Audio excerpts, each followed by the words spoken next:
I'm Jonathan Larson with TYTI Investigates, and I don't want to get into the habit of doing this too often, but I saw something online that I want to argue with. And I know it was about impeachment, and so I know that if I put forward my counter argument now, it will be settled forever, and we will never hear this particular wrongness again. So I figured this would be a good opportunity to just fix things before anyone does something that I disagree with on the internet ever again. So I'm talking about Andrew Yang, and he was on Meet the Press yesterday, and he was talking about impeachment. And I want to read you what he said. He said he's for impeachment, and I did watch the video to confirm that this was accurate. So the story, I think it's the NBC News write-up, or it might be Politico's. But Yang says, quote, "I am for impeachment, but the fact is, when we're talking about Donald Trump, we're not presenting a new way forward and a positive vision for the country that Americans will get excited about." And that's wrong. Surprise! And I wanted to explain why. And just to clarify, this is not, me saying this is not code for don't vote for Andrew Yang, okay? This is not me picking on Andrew Yang. I'm not choosing favorites here. I'm not subtweeting opposition to him. I'm not saying go get him. I'm talking about a fairly common Democratic theme that he happened to articulate and I happened to see. So I picked a fight with him because he happened to be the latest one to articulate it. This is not code for me saying go out and vote for Elizabeth Warren or Bernie Sanders. So let's take it piece by piece because the first one's, I think, relatively easy. Yang says, when we're talking about Donald Trump, we're not presenting a vision that Americans will get excited about. But what we are seeing is that a growing number of Americans, including independents, actually are getting more supportive of impeachment. So the idea that Americans won't get excited about it, I'm not sure there's a lot of evidence for that, especially when you consider the relative appeal, as opposed to what? What vision do we think Americans will get excited about? Universal basic income? Maybe. I'm certainly not an opponent of universal basic income. I'm not saying that, but there's not a lot of evidence that any idea out there is getting a lot of people excited, although Medicare for All certainly has gotten a lot of people excited. But here's the really important part about this. This is the real fallacy, I think. He says, when we're talking about Donald Trump, we are not presenting a new way forward and a positive vision for the country. Here's why that's profoundly wrong. When we're talking about Donald Trump in the context of impeachment, what we're talking about is accountability before the law. And the idea of using the one lever of power to hold the most powerful person in the world accountable for the law is a profoundly, devastatingly powerful vision for the future. It is the fundamental American idea of equality before the law. You don't see Democrats out there saying, you know what, if we throw black people in prison for having minuscule amounts of drugs on them in nonviolent crimes, then we're not putting forward a positive vision for the future. No one seems to think that law enforcement is an impediment to a positive vision of the future, except when it comes to the president. But the entire point of why impeachment is, in fact, the single most profound statement you could make about the vision for the future is the fact that it's doing for him what you would do for anyone else who is suspected of a crime or wrongdoing in office.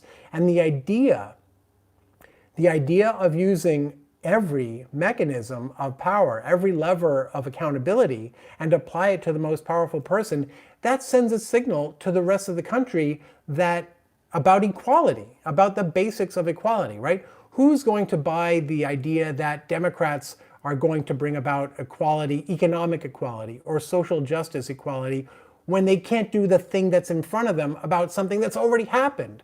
The idea that you're going to, in the future, create or minimize, reduce economic disparity, or increase access to health care or reduce social injustice, reduce civil rights infractions, the idea that you're going to do all of those things someday is hugely implausible if you won't take the one step that you can do right now for something that has already happened on TV. So when we talk about holding the president accountable for things he has done in the past, that is a vision for the future of this country. And I didn't mean to get quite so worked up about that, but I did. Probably because I saw all the chats in the chat box coming in, so I felt, even though I couldn't see exactly what you were saying, the flurry of it got me all worked up. Okay, so let's see what you folks have to say here. And thanks, as always, for joining me. If you haven't already subscribed, I hope you will subscribe. And that way you get notifications. You can join the conversation live. DLJ says, happy Tuesday. I'm drunk, but I'm here. Now, I want people to understand this is not an endorsement of day drinking. DLJ is actually a longtime regular who joins us from, I believe, the other side of the globe, where this is known as night drinking. Bookaholic Blue says, hello from New Orleans. Okay, so maybe New Orleans is day drinking. Bookaholic Blue, thank you so much. I love New Orleans, and I hope you're having a fun time there. Eve Gussman says, oh no, Yang. I'm not sure what that means, but I didn't mean to get into a comparison of one candidate versus the other. That's not my forte. I just wanted to unpack this idea that, you know, we can't hold people accountable because then, you know, why would people think we'll do things in the future?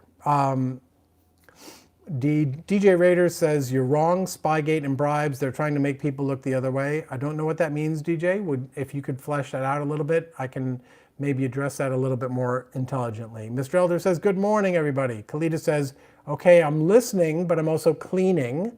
I'll be chatting later. So everyone knows Kalita has made plans. I'm glad we could help you in the whole multitasking. And by the way, that's brilliant meta point there, right? We can clean, but also listen, right? We can listen and also clean. We can impeach, but also look to the future. Okay, Kalita agrees with me. Yay. Amanda Kay says, more and more are getting very happy about the fact they're going forward with impeachment. The media is spinning it as a bad thing, but not a bad thing. Reptile Z says it's not the bug, which I assume means it's the feature, not the bug, but I'm not exactly sure if I'm parsing the meaning of that correctly. Curious Cleo says, good morning. Good morning, Cleo. DJ Raider says, you're a snowflake trying to be a journalist. I'm not sure how I'm a snowflake here. I think we're all snowflakes, right? I think, DJ, we all have things that we get upset about at times, or things that move us, right? Isn't that a good thing? John Boehner used to cry on the House floor all the time, and Democrats would make fun of him for it. And I would say, wait, why? Why would you make fun of him for that?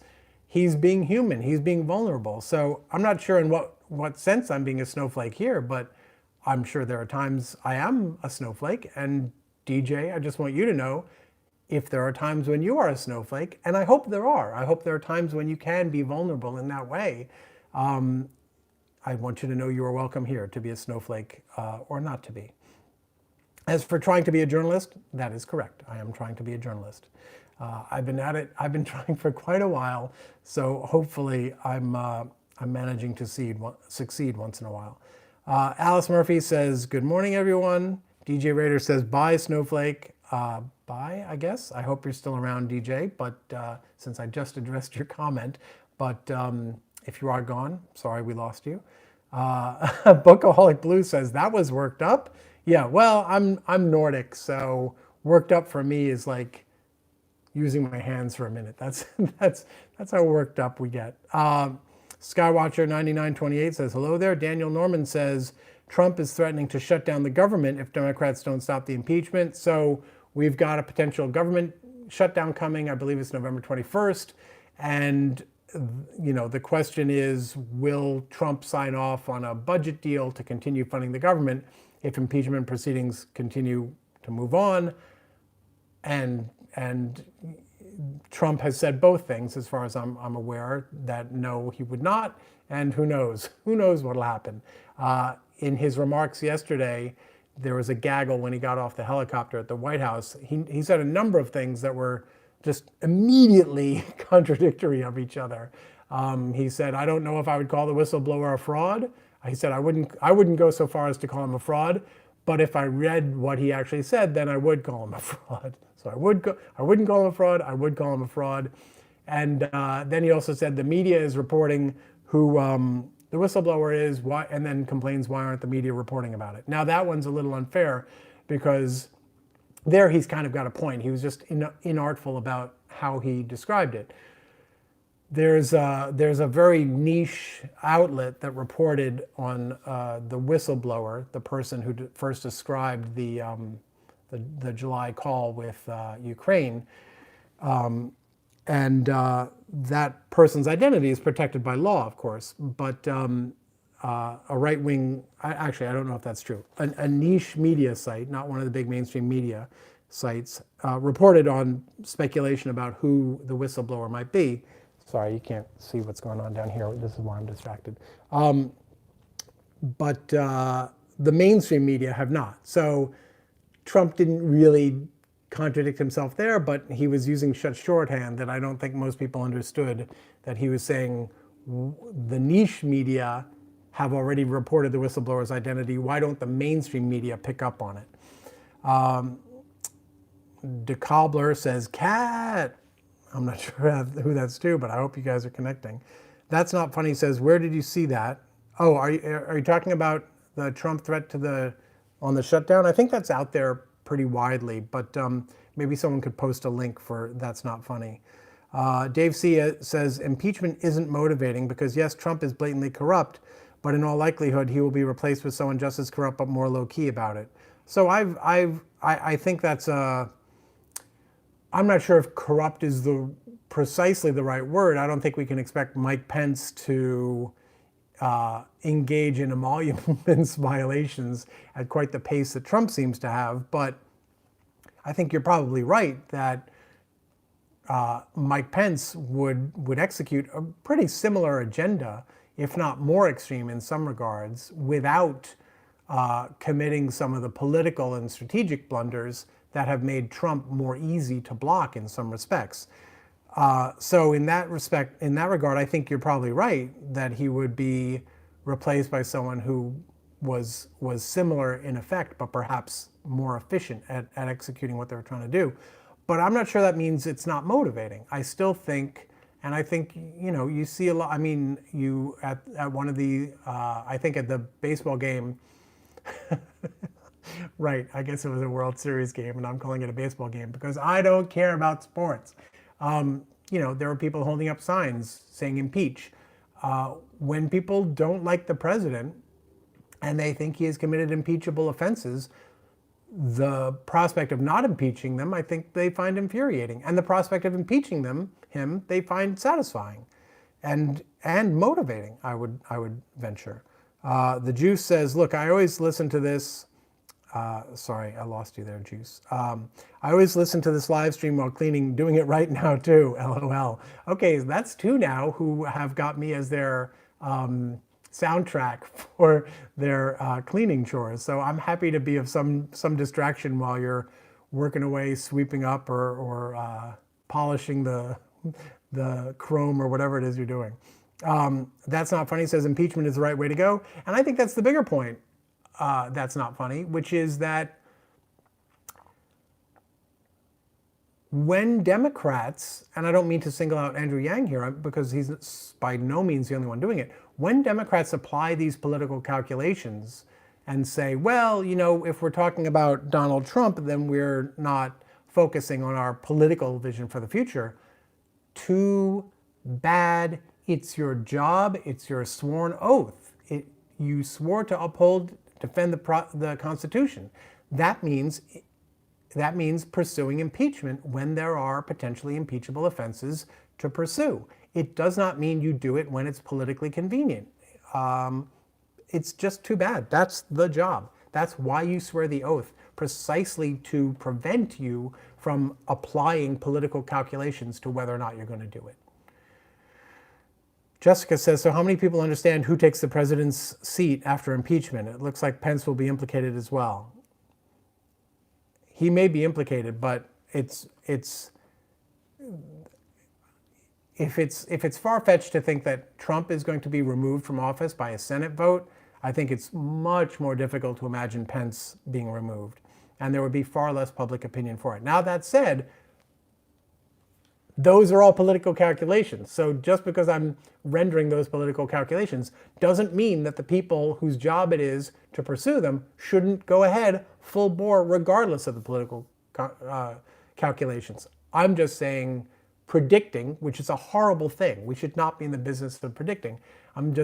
That's my assessment of the political landscape right now. But that should not affect whether or not people actually do it or support it if they feel it's appropriate. Nathaniel Earl says, good morning, everyone. Good morning, Nathaniel. Amanda Kay says, okay, not all the media, but some just really ask stupid questions and don't push back and stay the people they are interviewing. So I don't know who asked this, so I apologize if I'm calling someone out, but someone asked Trump yesterday, how do you know that the whistleblower is a never Trumper? And to me, the answer to that is, why would you ask that question? The question isn't how do you know they're a never Trumper? It's who the hell cares whether they're a never Trumper? I've talked about this before, right? We've gotten all backwards the idea that someone's background makes them not credible, right? That's an explanatory theory that you can use after they've been found to be not credible. To use that to discredit someone beforehand is an ad hominem attack, for one thing, and if this were a court, it would be inadmissible, right? Democrats are allowed to criticize the president. That does not make their criticisms invalid. Republicans are allowed to criticize Democrats, which, by the way, never seems to come up as an issue of, well, you're only criticizing, you're only Tea Partying the president because you're a white Republican and he's not. No one seems to ask that question. But the bigger point of view is that just Trump went on about how the whistleblower apparently worked for various figures in the Obama administration. You know what that means? They worked for the federal government. That's all. And the federal government was run by a Democrat. And so, boom, according to Trump, that's disqualifying. If you worked for the federal government during an 8-year period, you're no longer qualified, which leaves basically people who were so political that they weren't qualified or weren't able to get a job, an honest job where they had to be impartial at best for an 8-year period in American history. So who does that leave? Purely tribalists. Trump's point isn't that never Trumpers are not credible. His point is that only always Trumpers are credible. And the whole definition of always Trump means you don't care what the evidence says, right? He's basically saying the only people we should treat credibly are those who don't care what the evidence actually is. The only facts we should believe are the only facts we should believe come from people who openly say the facts don't matter. It's cognitive dissonance. It's gaslighting to the highest degree. Reptile Z says it will help build a progressive base, which again is a political calculation, but you're allowed to make them. You're just not allowed to let them stop you from doing your sworn job. Curious Cleo says, I believe Yang has always held the stance that talking about Trump in general is giving him more influence than he should have, and it's a good point, but I think it is more important to spread truth. And clearly, if you're a Democrat, you don't think the president should have any influence, but there are better ways to minimize Trump's influence than to ignore potential crimes or impeachable offenses. Accountability is important, but really the best way, the single best way to render Trump less influential on the media is to flip the table on the media and start responding to the media in a wholly different way. And just, I don't want to get into it right now, but I've long had some thoughts on how Democrats can, embarrass, shame, expose the media priorities and biases that are implicit in their lines of questioning, the things they care about. There's a lot of things Democrats could do to go after the media, not in a hostile way, the way Trump does, right? Trump is basically saying, do less. The Democratic message ought to be, do more and do better, right? So if you really want to de-influence Trump, then you need to work the refs a little bit. Okay, let's see what else we have here.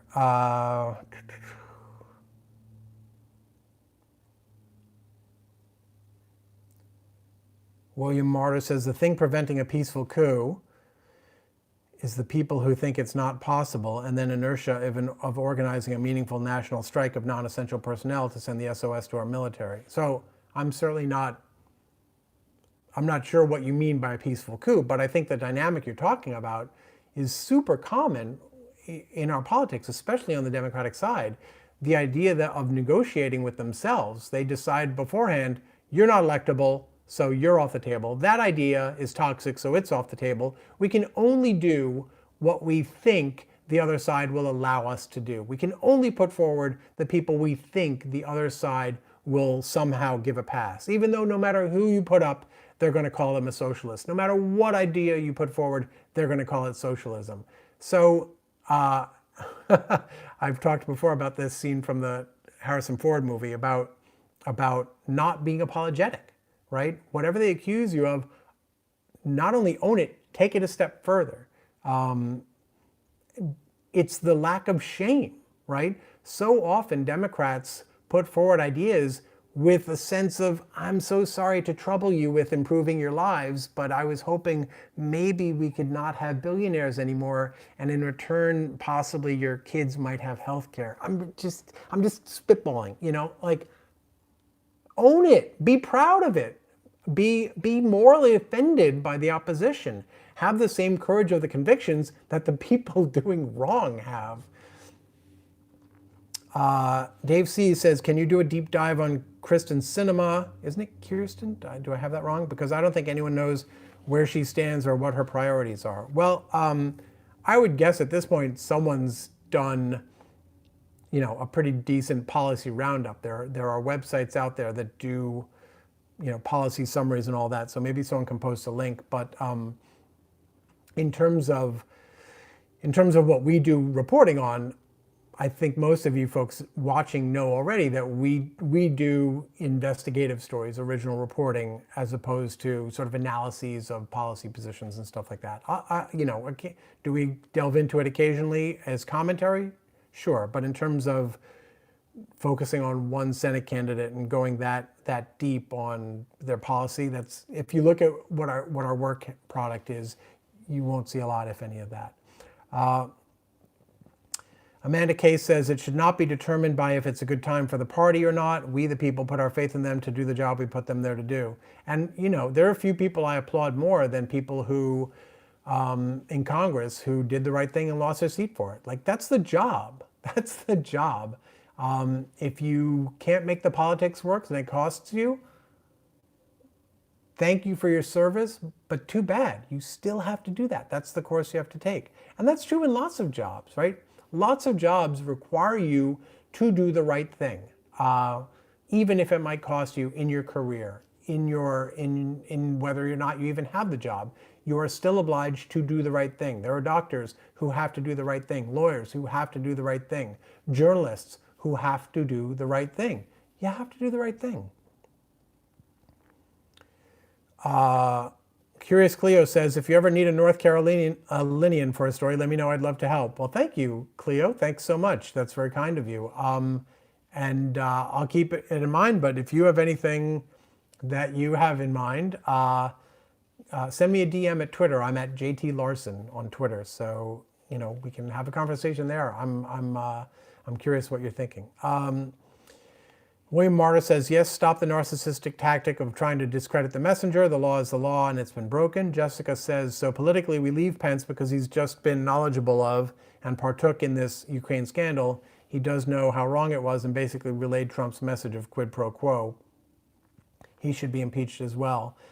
I haven't dug as deep into, if at all, into Pence's role, but certainly you go where the evidence takes you. This shall be the law, the rule of the land, the law of the land.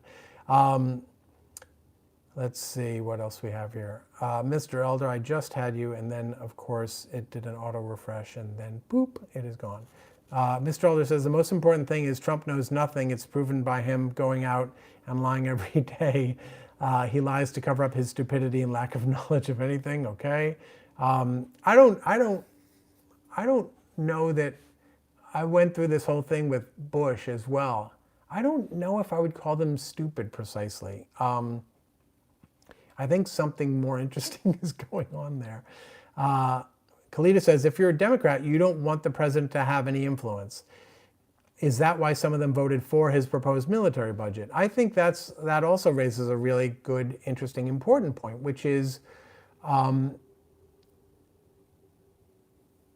it's not super controversial to say in either party that the executive branch has gotten too powerful. We've seen this time and again with both parties where commentators, historians, scholars have looked at Congress, a weakened Congress, which has much less control of the purse strings, virtually no say over deployment of the military anymore, and said this is not how it's supposed to be. And it's not. And Democrats, we live in a tough time where we are very adverse to conflict. Part of that is we have a media which demonizes conflict when conflict is the foundation on which this country is built. Checks and balances is a fancy way of saying fighting.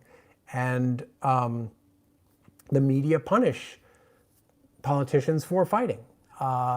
They're supposed to fight. And the media says, everyone's so tired of Congress squabbling all the time. Why can't they get anything done? The squabbling is what they're supposed to be getting done. So that's one thing that we have. And we also have, this celebrity worship of the daddy figure in the White House. And that's an unhealthy thing. It lets people, if you're on the president's side, it lets you check out and say, well, they're taking care of it, right? That was to some extent a problem with the Obama presidency. He did not create or leave behind a vibrant movement that was just as robust and effective as the one that got him into office, but aimed at state and local races, down ballot issues, other politicians, broad-based. We didn't have it, and to some extent, that's you can blame Obama if you want, and I'm not saying you're wrong, but to some extent, it's also about this idea that, well, I voted for Obama and I love him, so I'm good. I'll see you in 4 years. No. Okay. William Mortar says, I'm only seeing 7 likes. Please hit the like button to attract more viewers on the algorithm. Must feed algorithm. Thank you, William. I appreciate that. Kalita says they called Biden a socialist. That's great. That's great. I don't think I even saw that, but that's funny. He's literally from Delaware, right? The People's Republic of banking corporations. Mr. Elder says we can do the same, everything they come up with, by calling it fascist. So this is one thing I wrestle with, which is when you're in this sort of empirical no man's land or no person's land or demilitarized zone where a post-fact zone, do you respond by doing the same, or do you have to do the work of reclaiming the value of factuality? And I'm not sure. I'm not sure what you do. I naturally internally revolt at the idea of diluting the power of language by just using maximalist language for everything. I think it's important to recognize what the gradations are, what the differences are, and what makes us move from one to the other. And that's very hard to do when anything on the spectrum gets characterized as the worst thing on the spectrum. Jess Love is Louder writes, I'm here folding laundry. What comes across to me, that was my day yesterday, Jess. What comes across to me about this is no matter who's in our White House, the law, our Constitution must be enforced, and those in violation must be completely accountable. And I'm agreeing mostly because I think to some extent you're restating what I've said, but you're putting it much more succinctly and eloquently than I did. But I do want to, you've prompted me just to add another thought, which is we saw this in the Obama administration, this idea that holding people accountable for torture, for renditioning, for crimes, very clear crimes that were abetted by the committing of additional crimes in terms of calling those initial crimes not crimes. And it was all allowed to go away and to happen. And part of the rationale, I don't remember how explicitly President Obama or Attorney General Eric Holder articulated it this way, but it was basically, the idea was it would be too divisive. And that's the slap at America, I think, and the state of our democracy, and maybe it's true, but that's a problem because other democracies, other Western nations, other non-Western nations are able to do this. If you look at South America, there are any number of countries there where they prosecute everyone up to and including the past president and sometimes send them to prison. Look at the Middle East. Benjamin Netanyahu, I think, has a team of lawyers on each one has their own speed dial number assigned at this point. That's how much legal trouble he is in. So other democracies prove all the time that they are capable of handling legal criminal accountability for people in the highest ranks. And if any country should be able to do that, it should be the one that was the first to embrace that as the founding principle rather than, divine monarchy. So all of which is my way of saying yes. Okay, let's see. Bob Trayton says, Democrats making up all this BS about a phone call that is publicized. Bob, could you elaborate what BS you're referring to? If you're talking about Adam Schiff, I don't think anyone is going off of how Adam Schiff characterized it. At this point, the most damning analyses of what the president did are coming from what the White House itself has released, including what the president himself has said, and testimony from people who were working for the executive branch and what they're saying. So I'm not sure what Democrats you think are making things up here, but if you have proof or evidence that they're making it up, you should probably share that. The fact that they are Democrats saying something is not evidence that it is untrue. That's not how any of this works, to steal a phrase. 03 Teufel Hunden says Democrat criminals. We don't take points off for incomplete sentences, but we also don't understand them. Bookaholic Blue is urging everyone to get out the vote for Louisiana. Oh, I'm sorry. Oh, you started early voting on Saturday. I see. It was the highest single day turnout in Louisiana history. That's awesome. That's great. More voting is better. That's interesting. Bookaholic Blue, and I can't vouch for this. I'm not checking it in real time. Says the governor is the Democratic incumbent. He expanded the Affordable Care Act and balanced budget, but pro-life. So yeah, it's Louisiana. So the best bag you're going to get is a mixed bag. And by the way, I'm not sure that balanced budget is all that great either. At least not at this moment. Let's see. Mr. Elder says, yeah, but those, I assume Mr. Elder is referring to the countries I mentioned before, those are actually democracies. Those in power call us a constitutional republic, and I consider it an oligarchy. Well, I mean, the more we stray from democratic norms, the more justified you are in calling it an oligarchy. So I can't. I think my view of it is that I I'm not a constitutional scholar by any stretch of the imagination, but I do love how the machine that was created, what was it, 1787, really leaves it to people to make the machinery work. And the more people are disengaged, the more oligarchic the system can become by the few who remain engaged. So it doesn't have to be that way, but it means that people need to be engaged. Reptile Z says, hats off to JL. Thank you very much. He puts the time in to bring us here. We need to organize as a demonstration of appreciation. This is a demonstration of appreciation, but thank you so much. I feel very appreciated when you folks show up. Thank you. And I felt like I put in a minimal amount of time today, so that's my confession. I considered starting off the top saying no big smoking gun exposés today, guys. It's just me arguing with Andrew Yang on the internet. Ian James Chapman says, can the president or federal official be impeached twice, different times for different offenses?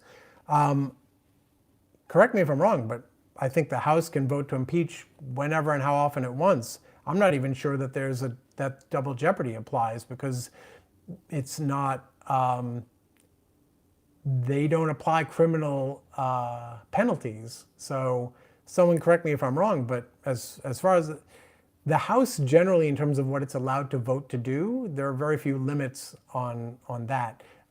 To wit, you can go on the House floor and basically say anything you want, and you are protected from laws that apply to you the moment you step off that floor. Curious Cleo says the UK released that Trump hit up Johnson for info to discredit Mueller, during Johnson's first week in office.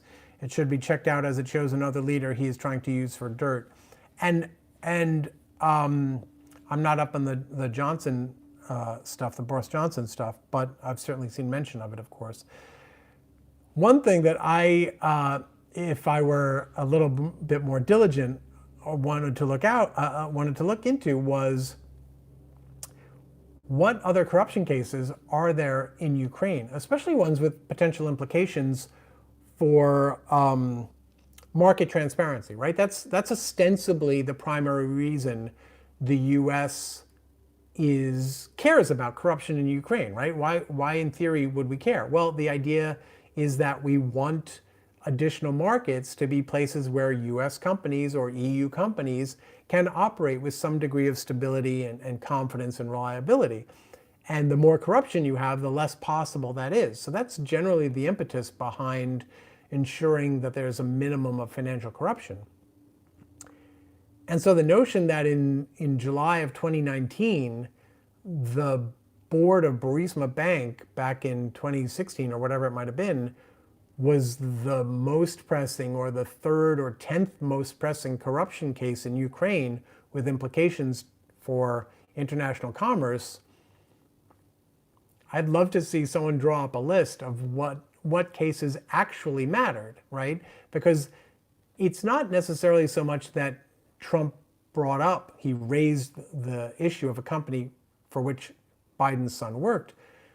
The reason that's problematic is because we think he had political reason to do so. And the reason we can think that reliably is because we know it's an aberration, right? And the way you prove it's an aberration is by saying there were 20 other cases that if his motives really were purely about corruption with international implications, why wouldn't he have mentioned this case, which is, about this regulatory body which signs off on international, there's any number of scenarios you can make up, but you don't have to. I'm sure they're out there somewhere. I just haven't seen the journalism, which also means, by the way, I haven't done the journalism, and it's just a little bit too far afield for me to actually do, but I wish it were out there. All right, so X-Force is my conscience, as you all know, for going along, and X-Force raised an interesting issue with me, which is last week at some point it seemed like the conversation seemed to peter out a little bit, and I took that as my cue, right? I tried to be respectful of when I was no longer welcome, and X-Force was trying to give me some advice, like, that's not the way you ought to be. You've got to be you've got to be forceful and demonstrate that the reason I'm talking to you at any given point is because I'm enthusiastic about it and I'm engaged and I care. But the problem I have is that I'm not always. Sometimes I'm conflicted, and I have a very real ambivalence about the idea that anyone should listen to me about anything. So it's hard for me to maintain on my own a sustained dialogue when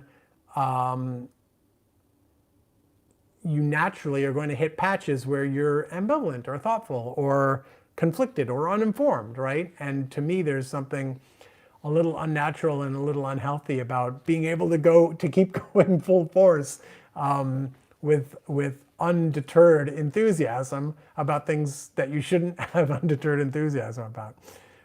So all of that is my way of saying this is an aspect of our daily conversation that I'm still wrestling with, and to simultaneously apologize because I'm gonna sign off now. So, oh wait, let's see. Oh, I see. Okay, we got a couple of things here I want to get to before we go real quickly. James Harris says, by the way, the Majority Report mentioned your work the other day, made mention that they would have you on the show. Is there anything in the works behind the scenes towards this goal? I've been on Michael Brooks's show, but I haven't heard from Sam in forever. So I'm excited to hear that, James Harris. Thank you very much. I'll have to ping Sam when I get off the air and see if they're planning to have me on. That would be fun. I would love to do Sam's show. I don't think I've ever done Sam's show. I know I never have on set. This is Majority Report I'm talking about. I never have on set. I can't remember whether I've called in or not. Okay, so Reptile Z says, JL, you got the job. You were doing it well. Well, thank you very much. And here's the other confession about this part of the job. My job was not to be a face. My job was to oversee our reporting, to do some reporting, to oversee our social media and all of that. And my immediate priority when I came on 2.5 years ago was to stand up our reporting so that we were doing original reporting, breaking stories on a fairly regular basis. And I think between Ken Klippenstein and I'm never satisfied, totally, which is not a knock on Ken or even on myself. It just means that despite the fact that I think we're not where I'd like to be, because I'm always pushing for us to do more and do better, I think we've done that. And so last summer or spring even, I began to think, what more can we be doing to boost our presence on YouTube and Facebook? And video seemed like the solution, and the best / easiest, because it's all cost-benefit analysis, right? Sorry to be so crass and calculating about it, but you gotta be. The best way is to build an audience. And the best way to build an audience is to talk to the audience. So that's why I talk to you guys, even though I, in the back of my head, think there are other people you should pay more attention to. So you notice it's only like when I'm 45 minutes into this that I confess, to whatever degree of imposter syndrome I have here. So anyway, Mr. Elder says he is going to go watch Majority Report. So I urge all of you to do that and take care of each other and take care of yourselves. And if you don't already, please subscribe and please come back tomorrow morning at 11:30 a.m. Eastern Time, just like we do every weekday for TYTI Daily. Thanks, guys. Means a lot. See you tomorrow.